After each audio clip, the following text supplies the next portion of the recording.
Senator Ping Lacson is recognized.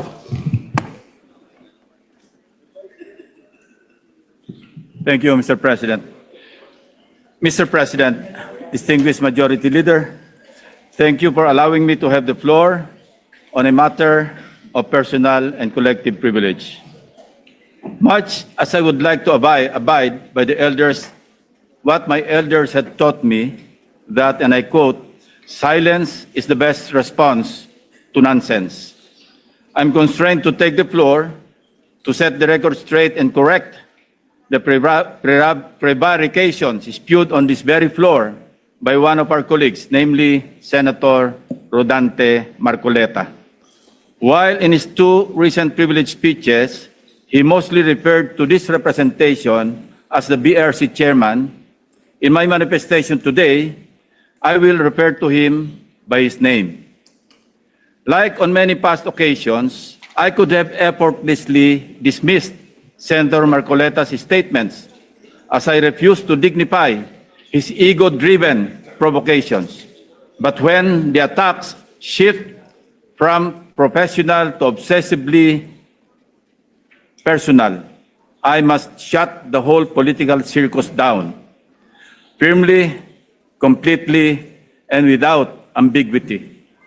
Dahil gusto din lamang ni Senator Marcoleta na lagi siyang bida bilang dating chairman man ng BRC o sa usaping West Philippine Sea o anumang issue involving China o dili kaya ay sa usaping restitution na mag-asawang Diskaya, siya na nga ang tunay na bida sa aking magiging pahayag sa mga sandaling ito ngayong hapon. Memory is short, Mr. President. With that said, and with your indulgence, let me refresh our memory on the historical background of the animosities, or shall I say, why the gentleman from Tarlac and Pampanga, Senator Rodante Marcoleta, has become so obsessed with tagging and bad-mouthing this representation, as he has become obsessed with defending China in many fora, like in the confirmation hearing of 35 senior officers of the Armed Forces of the Philippines, but especially when he interpolated our distinguished colleague from the majority bloc, Senator Francis Kiko Pangilinan, when he sponsored and defended Senate Resolution number 37 last February 2. So obsessed that he had to resort to rigorous stalking of all my interviews and social media updates, nitpicking from every statement I uttered, and tricking this august chamber to cry foul, armed with nothing but his draining litany. Since Senator Marcoleta apparently knows every word I say in my media interviews and every move I make in this chamber, napilitan akong balikan ang napakaraming pagkakataon na ako ay naging paksa ng kanyang mga personal na atake. Perhaps, Mr. President, it started when this representation inquired about Senator Marcoleta's hilaw interpretation of Senate rules relative to his motion to dismiss in the impeachment case against Vice President Sara Duterte last year. Thus, on August 6, 2025, I manifested my inquiry regarding Senator Marcoleta's arguments calling for the dismissal of the impeachment case against Vice President Sara Duterte using Section 135 of the Senate rules. I highlighted that nowhere in our rules can we find a provision on a motion to dismiss, nor is there a suppletory application of the rules of court and other references like the Riddick's Manual, etc., to accommodate such a motion.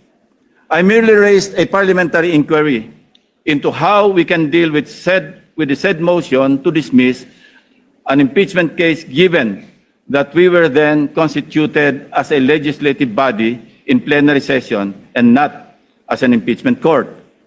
It was supposed to be a simple parliamentary inquiry from what I considered then, and I quote, medyo hilaw na interpretation ng ating Honorable Marcoleta, unquote. Ewan ko, Mr. President, simula nang nasopla ko si Senator Marcoleta sa floor, ay tila nagtanim na siya ng poot sa kanyang dibdib. On August 20, 2025, I delivered my first privilege speech entitled Flooded Gates of Corruption to bring to the attention of the Senate and the Filipino people the syndicated corruption in the implementation of flood control projects. Pinaghirapan ko at ng aking team na buuin ang aming mga findings upang maisapubliko ang mga anomalya sa flood control na makakatulong sana sa sinasagawang inquiry in aid of legislation ng Blue Ribbon Committee na noon ay kanya pang pinamumunuan. Ang hindi ko inaasahan, minasama pa ito ni Senator Marcoleta sa pamamagitan ng kanyang TV program noong August 29, 2025. Panoorin po natin ang mga portions ng video.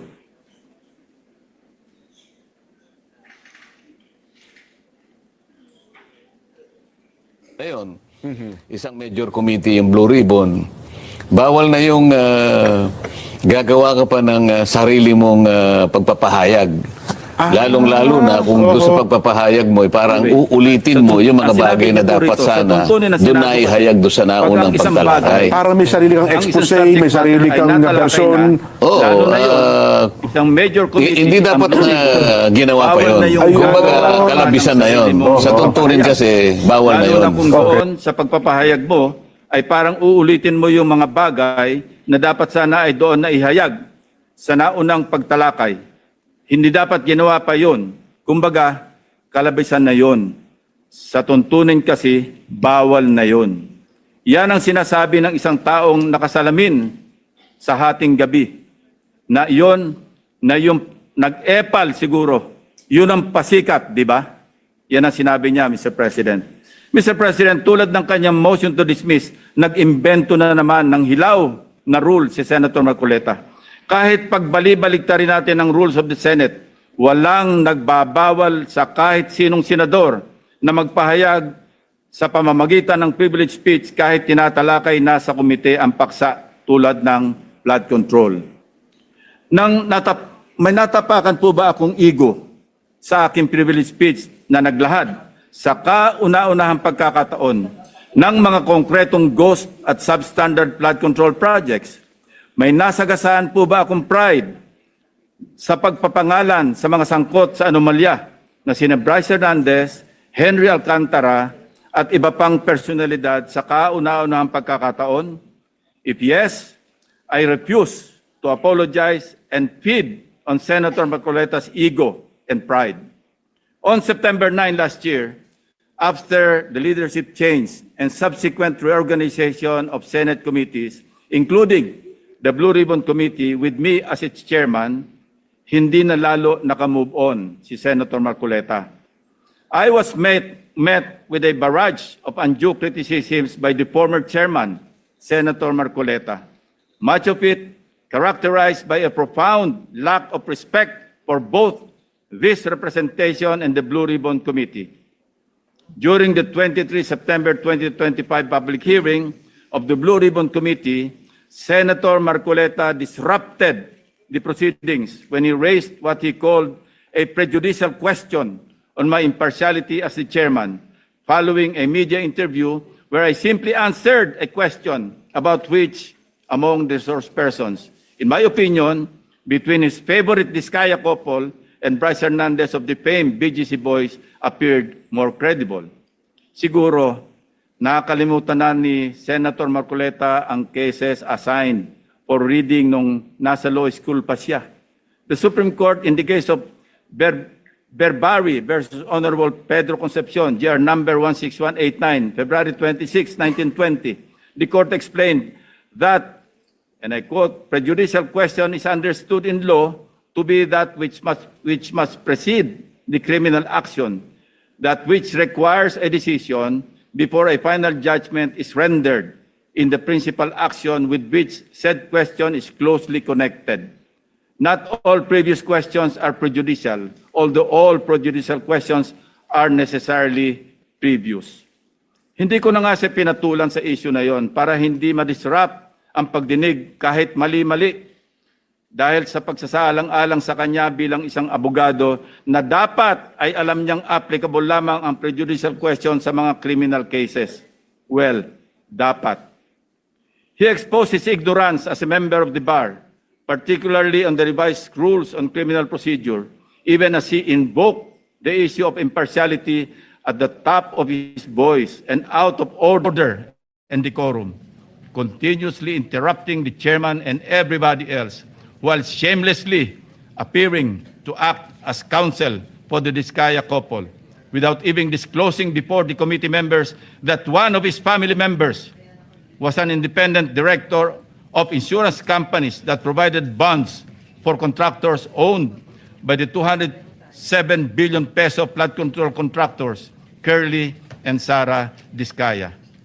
Being a non-lawyer, Mr. President, I hate lecturing a lawyer, no matter how low he ranks among his fellow members of the bar, if I may borrow the words of former senior Associate Justice, Supreme Court Associate Justice Antonio Carpio.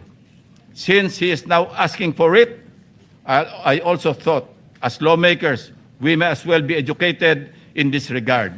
So let me state for the record the following.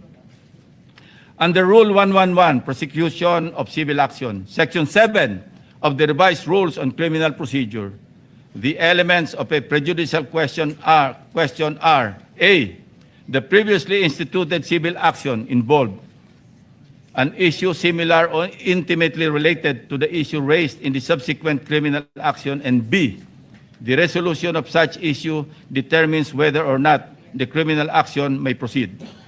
Kung may napansin ang mga manonood, ito ang naging asal ni Senator Marcoleta, which begged the question, why is Senator Marcoleta so protective of the Diskayas? This inquiry remains valid and grounded, and I can show you from the many, many occasions he stood for in support of the Diskayas. Let us watch.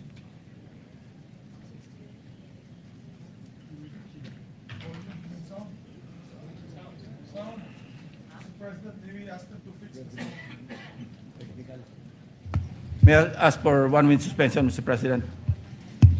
Session suspended. The technical, go ahead, you play that. If you're ready. I'm raising prejudicial question. Ang mangyayari nito, so, mas credible si Bryce kaysa Diskaya. Bakit gano'n? Why are you so protective of this guy? Why are you so protective? Nagmamadali daw po ako na mabigyan sila ng witness protection program. Yun po yung sinasabi ng batas eh. Pag hiningi nila with their consent, sapagkat nanganganib ang buhay niya, hindi ka magmamadali. Ilalagay ko po ba sa kamay ko ang kaligtasan ng mag-asawa na yun? Kinakailangang magsoli po sila ng mga nakulimbat nila, which to my mind is not correct. Paano mo sasabihin na magre-restitute ang isang tao? Meron na bang findings kung magkano i-restitute on how it can be restituted? Nag-a-apply pa lang eh. What is the reason behind the law? So that we can get justice, and justice can only be attained if there is restitution. So that is the principle behind all of these things that we are talking about now. Mr. Secretary, restitution will come after. It cannot be... Sir, it can come before or after, sir. It can come before or You after. cite the law that it come before. Yung Diskaya, to my mind, were the first to apply under the witness protection program. Ang problema po doon, kung wala namang korte pa pong nagsasabi kung talagang sila'y nagnakaw o nakapagnakaw, sino pong magkukwenta noon? Problem is, ang sabi ng dating DOJ Secretary, ba hindi, kinakailangan isoli muna yung mga pinagnanakaw. Paano ngayon siya mapuprocess if that was dangled? So, ang tinatanong ko nga sa inyo, hindi sa sinungaling. Kayo ang nagbigay na ng condition kasi. Did you agree that you restitute any money to the DOJ? Wala po kang maibibigay po. At saka... Yun na nga, because wala kang maibigay, hindi kanya ipoprocess under the witness protection program. Is that not correct? So pinipili nyo yung gusto nyo i-process. Ngayon, kung ayaw ninyong bigyan sila ng protection under that law, kaya siguro umayaw na sila sa ICI. Mr. President, it is also coincidental that multiple news outlets revealed a damning link between Senator Marcoleta and the Diskayas. In one news story, a relative of Senator Marcoleta was said to hold a directorship at Stronghold Incorporated and Milestone Guarantee insurance companies that provided bonds for contractors owned by the flood control king and queen, Curly and Sara Diskaya, at the center of a multi-billion peso flood control corruption scandal, raising conflict of interest questions in a high-profile Senate probe. Hindi pa po dito nagtatapos ang pagbibida ni Senator Marcoleta. Noong September 25, 2025, nagpresenta si Senator Marcoleta ng surprise witness sa katauhan ni Mr. Orly Gutesa. As chairman, I did not raise any objection to members like him introducing surprise witnesses during the proceedings at that time, as long as it can help in unearthing the truth behind the flood control mess, including and most importantly, exposing the masterminds if evidence warrants. Gayunpaman, hindi pa man tapos ang araw, pumalag na sa media ang sinasabing nakapirma sa notary public na si Attorney Pechi Espera. Nakalaunan ay naging kasalanan ko pa din sa paningin ni Senator Marcoleta. Hindi po ang Senado ang nag-iimbestiga at nagbigay ng hatol na forged ang notaryo ni Gutesa. Mismong ang Branch 18 ng Regional Trial Court ng Manila ang nag-imbestiga. Independent yon sa Senado. Sa halip na tanggapin, galit pa sa resulta ng kaso dahil hindi naaayon sa gusto niyang kalalabasan ng investigasyon. Asal bida talaga. Ang matindi pa, nanakot pa na magsasampa ng kaso laban sa judge at abogado. Again, style bida. Pa-victim effect pa po masyado na parang bida sa pelikula. Mr. President, ang kwento pa, ako daw ang nagpapahiwatig na tinuturuan o kinocoach niya si Gutesa sa bahaging ito ng pagdinig. Mr. President, sa obserbasyon ng napakaraming nanonood, tila baga tinuturuan niya kung anong pahina. Page 20 nga daw ang basahin. Sa kamalasan niya, nagkataon na putol pala ang kopya ng affidavit ni Gutesa. Kung todo, tinayuan pa niya para ibigay ang kanyang kopya na parang bida sa eksena. Nakakalimutan yata ni Senator Marcoleta na naka-live TV coverage ang pagdinig, kaya walang pakundangan at walang kahihiyan sa inasal niya. Kaya nga kitang-kita, pati si Henry Alcantara tawang-tawa. Nakalimot din sandali na hindi pa siya state witness nung nag-testify si Gutesa. Let us watch the actual video dahil baka sabihin na naman niya nag-splice kami ng video. Let's Ang watch. nasabing basura, ito, Merong napuputol sa binabasa mo eh. Huwag kang magmadali. Huwag kang magmadali. naputol na, Ulitin mo yung paragraph 20. wala na akong, hindi ko makita na putol na siya.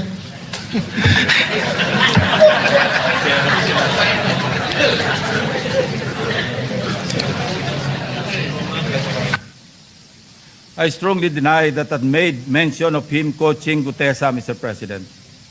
Ulitin ko, sakaling hindi pa rin talaga magets, tinanggap pa rin ng komite ang sinumpang salaysay ni Gutesa bilang valid at bahagi ng record dahil sa katotohanan siya ay personal na humarap at nagpatunay under oath ng nilalaman ng kanyang affidavit.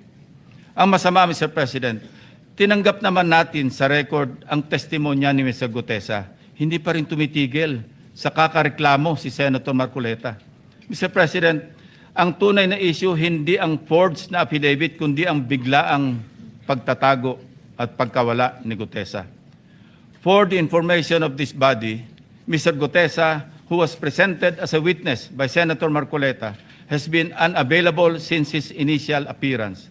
Moreover, the committee made the option for Senate protection available to him, but he declined as evidenced by his signed waiver. And we are dutiful in locating him, Mr. President.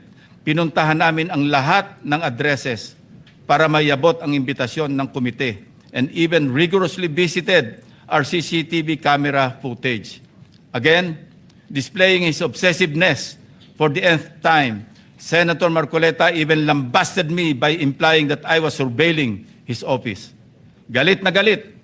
Samantalang nais lamang nating matukoy kung sakaling may kasama si Mr. Gutesa nang dumating sa Senado upang sa gayon ay magkaroon tayo ng lead kung paano siya muling maimbita sa susunod na pagdinig. Hindi ko na nga pinalaki ang aking mga obserbasyon sa paksang ito, Mr. President.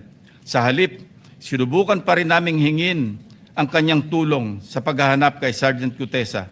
Again, Senator Marcoleta in his TV show ranted against me. Let's watch. Tatanungin ko siya, bakit mo kinur sa akin ito? Iniinsulto mo ba ako? Parang insulto naman sa akin yun. Ba't mo ikukor sa akin? Sino ka ba? I dare ask, Mr. President, if a committee member brings a witness bearing such damaging allegations, does the burden of transparency not follow? Is it not just proper to cooperate with the committee regarding his whereabouts?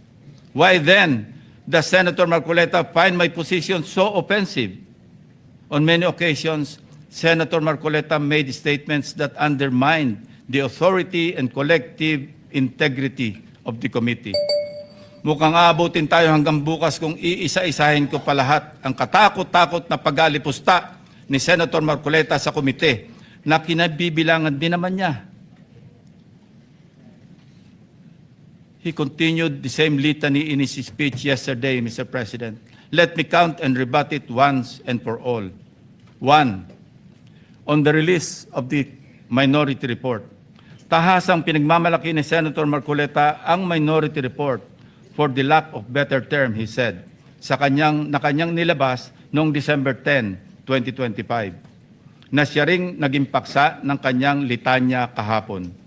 For his information, I wish to underscore a part of Section 22 of the Senate Rules shown on the screen, which states that, and I quote, concurring and dissenting reports may likewise be made by the members who do not sign the majority report within 72 hours from the approval of the report. Napakalinaw naman po, Mr. President. Concurring and dissenting reports may be made 72 hours after the committee report has been approved by the majority vote of all its members.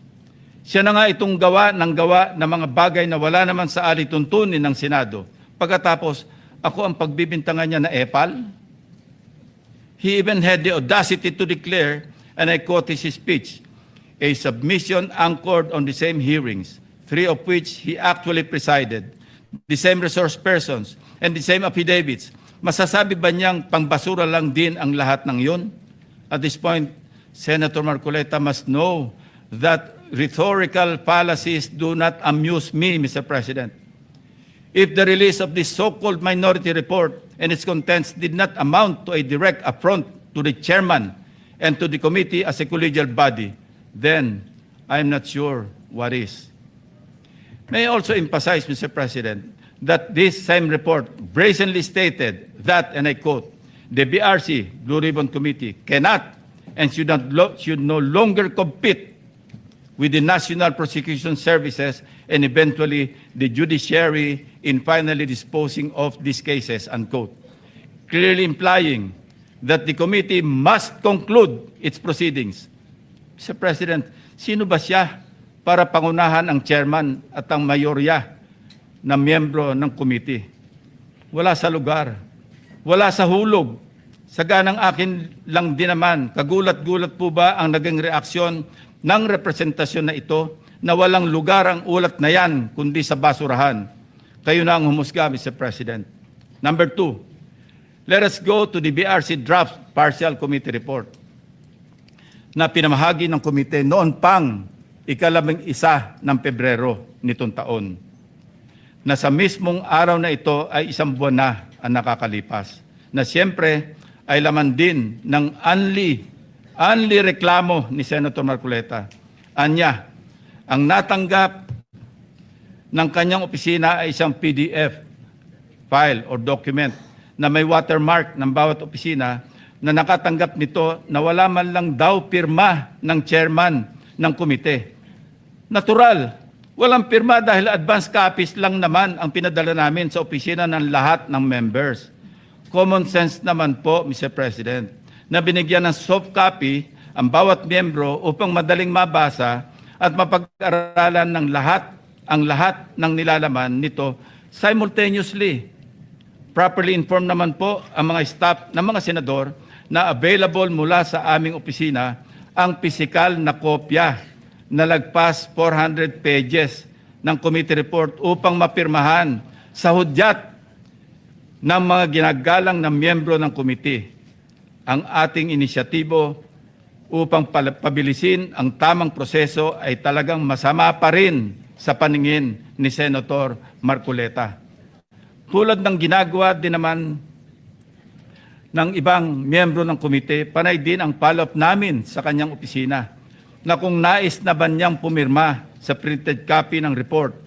Kahit ay dissent remark, ay wala siyang ginawa. Bakit ngayon ay maghahanap siya ng Blue Ribbon Committee report na nakatenga sa kanyang opisina nung isang buwan pa? Incidentally, as of yesterday, only Senator Bam Aquino has affixed his signature on the partial committee report. It goes without saying that I respect each and every member's decision when they will sign the report, if at all. What I despise is Senator Marcoleta's audacity to lie about his inability to sign the same by citing an untruthful reason for not signing, Mr. President. Number 3, pinipilit niya rin na ilabas ko ang listahan ng 67 contractors. He said in his speech, and I quote, in his press release dated August 10, 2025, posted on the Senate website, the BRC chairman disclosed that House members called him and that he had a list of 67 congressmen who are contractors. Yet, he did not summon them to any BRC hearing. Why did he not name them to be fair to the rest of the members of the House of Representatives? Ito po ang tunay na splice, Mr. President. Kung babasahin lang po ni Ginoong Marcoleta ang susunod na sentence, malinaw na malinaw po ito. And I'd like to paraphrase. Lacson clarified that he merely asked a congressman friend from the lower house and that, again I quote, I chuckled and said, I don't have a list. Ulitin ko po, noon at hanggang ngayon, kahit ipagpilitan at isplice ng kung sino, wala akong listahan at wala akong sinasabing may hawak akong listahan ng mga tinuguroang contractors. Wala akong pangalan. Alam mo yung 67 na contractors na naging congressmen or yung congressmen contractors, nakuha ko yun sa isang member ng House noong kasisimula pa lamang ng 19th Congress 2022. Number 4, madiin din po ang pag-question ni Senator Marcoleta sa interparliamentary courtesy. He said, and I quote, this doctrine, Mr. President, which is not even part of our rules, is not absolute. And then he added, if anything, those who occupy the highest offices in the government must be the first to answer, not the last to be asked, unquote. Senator Marcoleta even mentioned, again, and I quote, the members of Congress have no immunity from investigation, subpoena, or public scrutiny, unquote. Mr. President, hypothetically, if the House of Representatives initiates an investigation on Senator Marcoleta's statements of contributions and expenditures, or SOSE, over an alleged discrepancy, would the Honorable Senator stand by his position to disregard interparliamentary courtesy? If his former colleagues were to issue a subpoena, a show cause order, or even a warrant of arrest, would he still argue about the relevance of interparliamentary courtesy? Ito po ang tunay na hypothetical question, Mr. President. Lest we forget, 2 taon pa lamang ang nakakalipas, siya mismo ang nagsisisigaw sa House of Representatives at nag-motion na i-terminate ang budget deliberations para bigyan ng parliamentary courtesy ang Office of the Vice President. In his words, Mr. President, Parliamentary procedures, Madam Chair, grow from or are enriched by traditions, experiences, and precedents. You may not like the person, you may not like her presence here, but you have to respect the office of the Vice President. That is all. Because that is guided by the tradition. Kahapon po, kagaya po na sinabi nila, wala nang pinagtanong sa office of the President. And that is correct. That is in line with that tradition. such hypocrisy, such double standard, such a farce that does not dignify an answer, Mr. President. Incidentally, since I mentioned the SOSE case with the COMELEC in violation of the Omnibus Election Code, kung ninanais ko lamang na ipahamak siya, ay naghain na sana po ako ng Senate resolution calling for an inquiry in aid of legislation para ipatawag ang mga COMELEC officials upang ipaliwanag bakit masyadong delayed ang usaping ito. When the issue of Senator Marcoleta's failure to disclose his campaign contributors in his sources surfaced, our dear colleague tried to clarify the matter. In fact, during his own show, Saganang Mamamayan, dated November 8, 2025, he made the following disclosure. Please watch. Nelson, alam mo, mga kaibigan ko, nagbigay sa akin talaga. Alam mo, pakiusap lang nila. Isa lang. Tanggapin mo ang tulong namin sa'yo. Okay. Congressman ako noon, Kong, kami po ay naniniwala na karapat dapat kang makarating sa Senado. Tanggapin mo ang lagang to. Marami sila. Isa lang ang kanilang pakiusap sa akin. Ano po yun? Sana wag mo na kaming i-disclose ang identity. Ngayon, kapag ka naglagay ako ng figure sa contribution, mapipilitan akong mag-disclose ng pangalan nila. Alam mo kung bakit? Merong kaakibat na, kung tawagin, ay deed of acceptance of donation. Paano yun kako? Contribution to eh. Hindi, sabi niya, binigay ko nga sa'yo, contribution, pero utang na loob mo sa akin yan. Ituring mo na lang na utang, sabi niya, di ba? Loan. But when he was issued a show cause order by the COMELEC, he tried to backtrack on his arguments by saying that he received those contributions when he was not yet a candidate, as defined by the decision of the Supreme Court. I guess Senator Marcoleta and his legal team thought they were being smart by being technical about when these contributions were made. Pero nakakatawa, Mr. President, wala nang mas lilinaw pa sa sariling pag-amin ni Senator Marcoleta. Tumanggap siya ng pera para magkaroon siya ng utang na loob sa mga taong yon. Isang maliwanag na admission against interest, ang sabi nga ng mga abogado. Bilang isang abogado, dapat alam ni Senator Marcoleta na dahil dito ay shoot siya sa balde sa kasong indirect bribery under Article 211 ng Revised Penal Code dahil member siya ng House of Representatives ng panahon na yon. Maliwanag sa batas na krimen sa mga public officials na tumanggap ng pera o gift by reason of their office kahit walang pangako na particular act or omission sa nagbigay ng pera. Bakit nga ba hanggang ngayon ay hindi pa rin nilalabas ng COMELEC ang resolution ng SOSE case ni Senator Marcoleta? Number 4, as for Mr. Saldico, let me state this plainly. 2 beses nating siyang naimbitahan para personal na humarap at personal na mag-testify sa komite. He needs to appear and substantiate the statements he posted on his Facebook account. Twice, he refused, citing medical and security reasons. Dahil sa bigat at seryosong aligasyon kanyang binitiwan, hindi maaaring pahintulutan ng komiting ito na manatiling nakabitin ang mga akusasyon na hindi siya humaharap at nanunumpa sa harap ng kapulungang ito. Sa katunayan, ako pa mismo ang nagmungkahi sa ating chat group na payagan siya magtestigo sa mula sa Philippine Embassy kung saan man siya naroroon. Gayunpaman, pinarating ni Senator Ronald Bato de la Rosa mismo ang kanyang apprehension sa suhestyong ito sa pamamagitan ng kanyang text message. Nais ko rin bigyan diin, Ginoong Pangulo, nang diskusyong yon ay nangyari bago pa man ilabas sa social media ni Saldico ang kanyang mga aligasyon. Panghuli, tungkol sa isyu ng apostille. Ang isang apostille affidavit ay hindi kailanman maaaring maging alternatibo sa personal appearance. Hindi ito mapapalitan ng direct testimony at lalong hindi dito mapapalitan ang tungkulin ng isang saksi na harapin ang komite, sagutin ang mga katanungan at sumailalim sa masusing pagsusuri.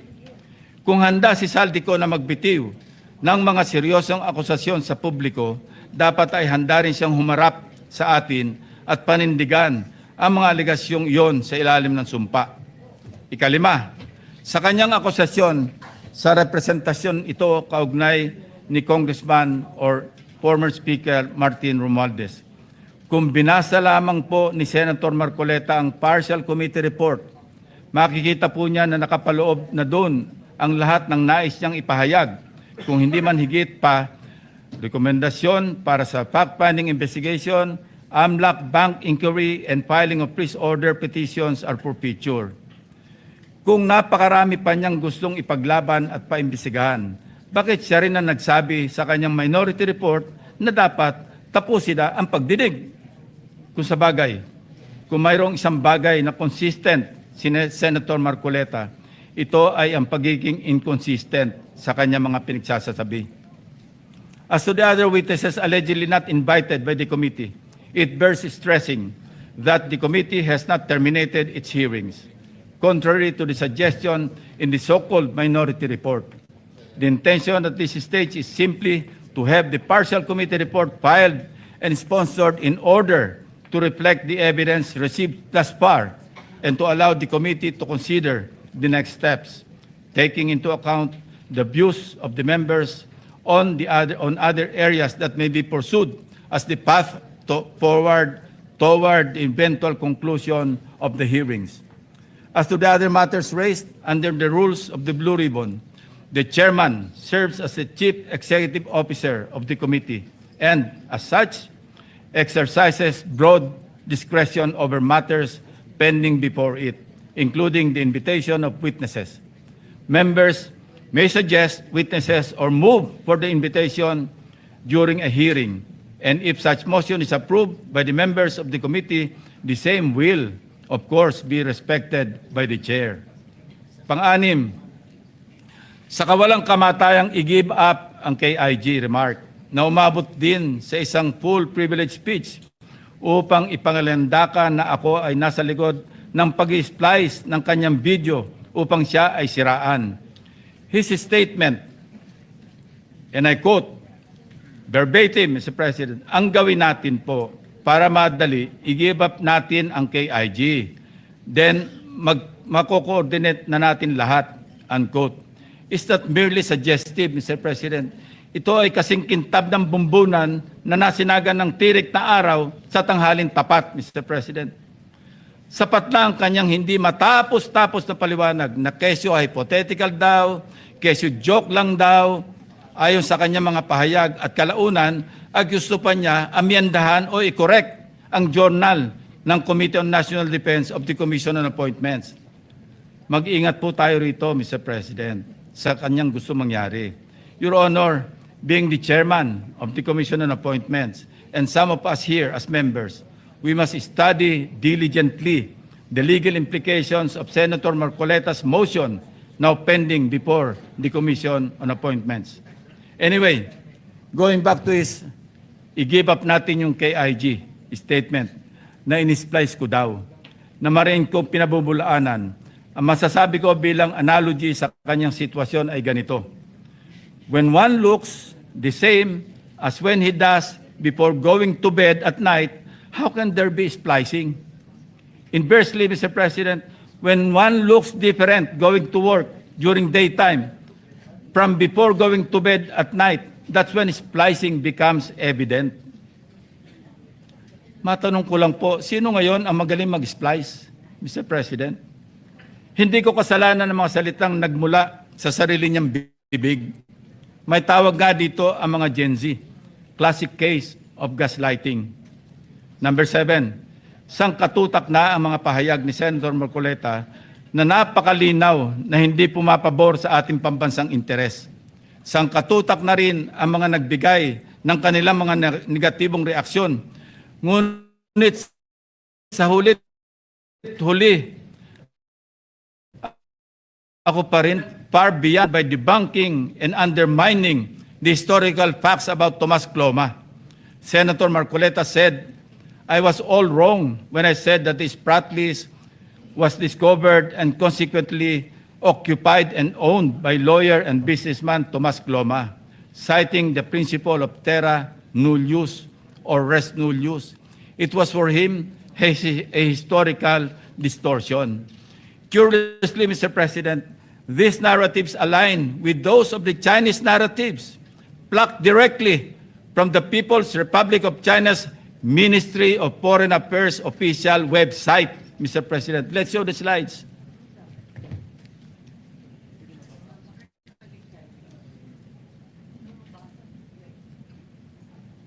Ayan po, kita-kita natin kung anong sinabi ng website ng Ministry of Foreign Affairs ng People's Republic of China. Yan din ang kanya sinasabi.